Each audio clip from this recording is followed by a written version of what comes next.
Hello bachcho, let's read the question. The question says the figure given below shows the structure of plasma membrane with its part labeled from A to E. Identify the correct. Option 1 is A, 52% of erythrocyte membrane.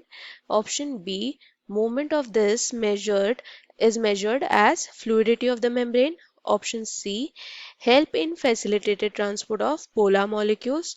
Option D, that is its polar tail contains saturated hydrocarbon. So हमें यहाँ पे क्या पूछा है? हमें कुछ statements दिए हैं और हमें पूछा है कि कौन से स्टेटमेंट सही है with respect to the structure of the plasma membrane.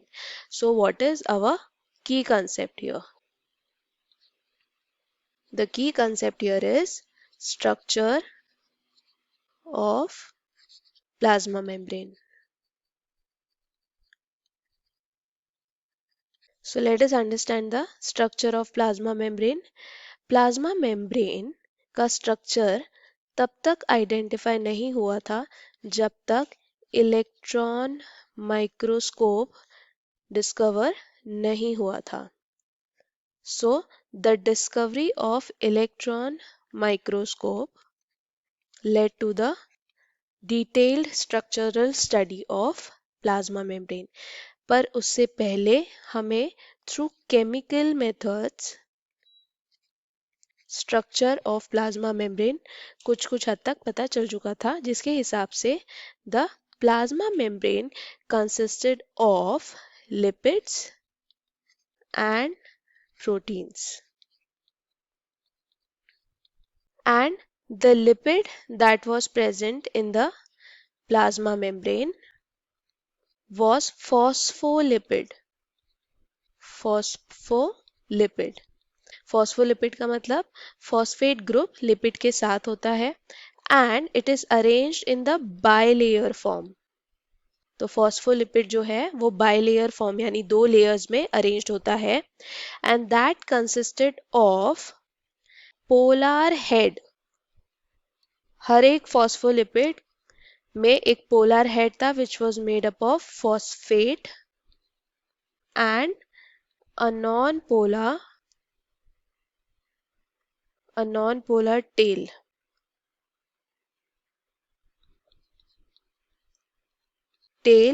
Which was made up of lipid.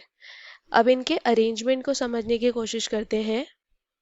Phospholipid was arranged in such a way that polar heads were outwards. दो लेयर्स में अरेंज थे तो वो इस तरह से होंगे पोलर हेड्स, और उनके जो टेल्स हैं नॉन पोलर टेल्स वो इस तरह से अरेंज थे इनवर्ड्स. इससे क्या हुआ कि जो पोलर हेड्स हैं they were facing the aqueous region. ये जो है एक्वेस रीजन है यहाँ भी और यहाँ भी. कैसे? क्योंकि यहाँ पे है आपका साइटोसोल और यहाँ पे है extra cellular fluid. So they were facing outwards towards the aqueous region and inside was non-polar. So it was difficult for the substances which are polar to pass through the membrane due to the non-polar region. So इस तरह से lipid arranged होता है. Now let us talk about the proteins present in the lipid membrane. Proteins lipid membrane में दो तरीके के होते हैं. एक होते हैं इंटीग्रेटेड और दूसरे होते हैं पेरिफेरल. इंटीग्रेटेड का मतलब होता है they are buried in the plasma membrane and peripheral are just embedded such that they can easily be removed. So दो तरीके के प्रोटीन्स होते हैं. इंटीग्रेटेड प्रोटीन्स पूरे बरीड होते हैं, they pass through the membrane, and peripheral are just attached on the surfaces. So these are the types of protein. Now let us see the statements given in the question. पहला statement दिया है A 52% of erythrocyte membrane. So what is A? A is actually sugar. So if we see in the structure, A is sugar. And it is discovered कि जो ratio of protein and lipid होता है that is fixed for a given type of cell. So, in case of RBC, the ratio is 52% protein and 40% lipid. So 52% protein होता है RBC में, that is erythrocyte. So statement में क्या दिया है, 52% of erythrocyte membrane. So A is 52%, but A is sugar and not protein. So this option is incorrect. Option B is B.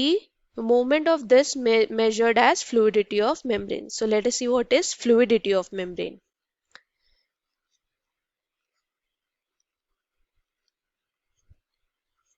Fluidity of membrane का मतलब होता है जो लिपिड होता है प्लाज्मा मेम्ब्रेन में, दैट इज सेमी फ्लूइड और easily movable, जिसकी वजह से जो पेरिफेरल प्रोटीन्स होते हैं they can laterally move, or we can say they show lateral movements. और जितना ज़्यादा पेरिफेरल प्रोटीन मूव हो पाएगा उतना उस मेम्ब्रेन की फ्लूइडिटी होगी. यानी peripheral protein is use to measure the fluidity of the membrane. यहाँ पे दिया है B is use to measure the fluidity of membrane, और B क्या है? So B is an integral peripheral protein. So B is peripheral protein. So statement B is correct. Statement C क्या है? C helps. Statement 3 क्या है? C helps in facilitated transport of polar molecules. अब facilitated transport क्या होता है वो देखते हैं.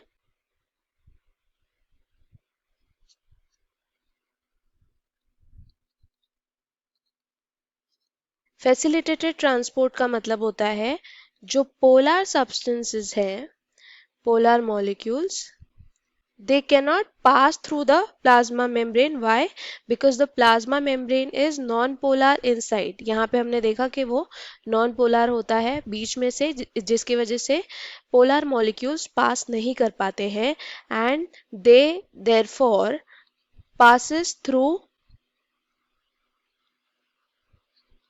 integrated proteins. So integrated proteins help the polar molecules to pass through them, and this process is called as facilitated transport. So option 3 में क्या लिखा है? C helps in facilitated transport of polar molecules. पर यहाँ पे C क्या है? C यहाँ पे छोटे छोटे particles है within the lipid bilayer, but that is actually cholesterol.